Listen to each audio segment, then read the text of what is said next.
Bac Giang, Vietnam, 2011. A gold shop that once symbolized wealth and prosperity suddenly turned into a blood-soaked crime scene.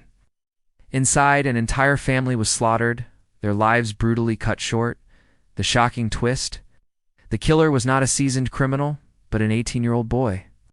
What could twist a teenager's mind into committing such a nightmare? The victims were the family who owned Ngoc Bich gold shop, the shop owner, his wife, and their innocent child. On the night of August 24, 2011, Luyen slipped into their home with one intention: steal gold. But the robbery spiraled into something darker. Armed with multiple knives, Luyen showed no hesitation.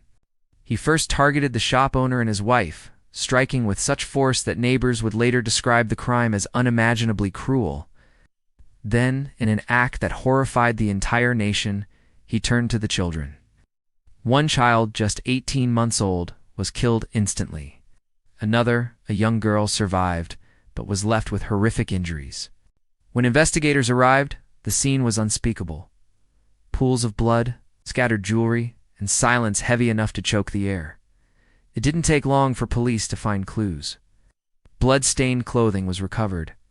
Stolen gold was traced. And within days, suspicion turned toward a young man, barely an adult, living in the same province. When confronted, Luyen confessed with chilling calmness. He admitted not only to the killings, but described how he had planned it, watching the family's daily routines, choosing the night carefully, and carrying his weapons in advance. Yet, perhaps the most haunting detail was not the murders themselves, but what came after.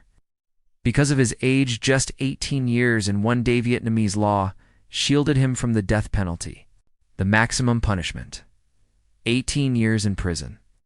For many, this was a wound deeper than the crime itself. How could justice be served when the law seemed powerless against such brutality? Was Luyen simply a product of poverty and greed? Or was there something far darker lurking inside him from the start? Over a decade later, the Bac Giang massacre remains etched into Vietnam's memory, a chilling reminder that evil can hide behind the face of a boy. What do you think? Should justice bend in cases like this, or should the law remain absolute?